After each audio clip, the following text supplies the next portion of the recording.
Et je me tourne vers vous, maître, parce que il y a quelques instants, une auditrice qui va participer à la marche blanche nous a appelés. Je disais, mais si les auditeurs n'ont pas entendu et nous rejoignent à 11h18, mais réécoutez en replay les 3 minutes de ce témoignage c'est un témoignage qui est d'un bon sens absolu. Elle se demande, elle qui habite dans la région, mais comment ça se fait que moi, qui ai un souci avec ma voiture et la carte grise, 2 gendarmes soient venus jusqu'à mon domicile pour me dire on vous cherche depuis des semaines parce qu'il y a un souci avec votre carte grise, et comment se fait-il qu'un pédocriminel suspecté du moins, puisqu'il est présumé innocent, on le laisse en liberté tous ces mois. Et il y a la sidération. Elle a dit également aussi comment notre État fait-il pour ne pas protéger les innocents, nous, les plus fragiles, les plus précaires. Vous avez un combat que vous menez depuis longtemps avec votre association Innocence en danger. Vous répondez quoi à l'auditrice qu'on a eue il y a quelques instants, maître? Oui, effectivement, c'est ce que dit M. Darmanin dans le journal du dimanche aujourd'hui. Cette petite brigade territoriale n'était pas surchargée.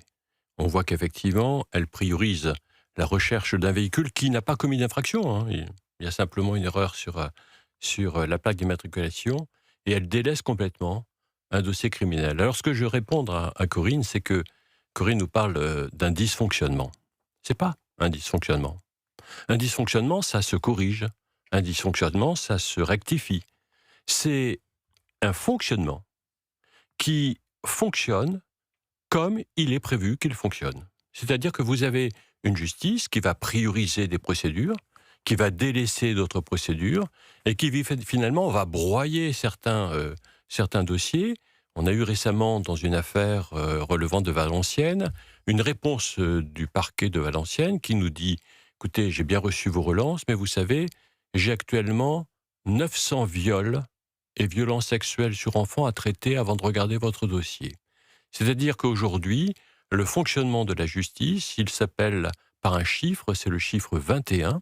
Le but, il est de procéder à des classements sans suite, c'est le code, classement sans suite 21, pour, et c'est officiel, décharger les magistrats.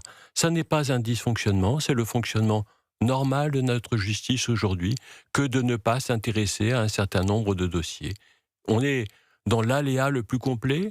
Selon que votre procédure va arriver devant un magistrat qui va s'y intéresser, ou devant un fonctionnaire, un officier de police judiciaire qui ne va pas s'y intéresser, vous allez avoir ce qu'il se passe dans ce dossier. C'est très visuel.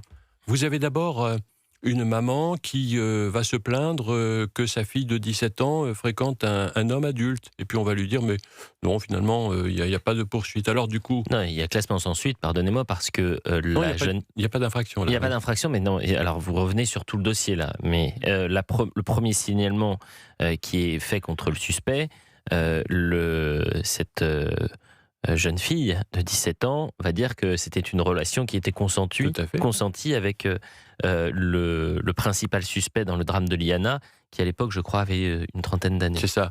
Ce que je veux dire, c'est que simplement vous avez une progression Bien sûr, mais vous avez tellement raison. dans la délinquance de ce type. Il y a cette jeune fille mineure dont on lui dit, mais finalement, c'est pas grave parce qu'il n'y a pas d'infraction. Alors il va passer au stade suivant, il va passer au viol. Et puis il va s'apercevoir que le viol n'est pas plus poursuivi. Il va passer au meurtre. Est-ce qu'il y a une suite? La suite, elle est logique. Est-ce qu'elle était lisible?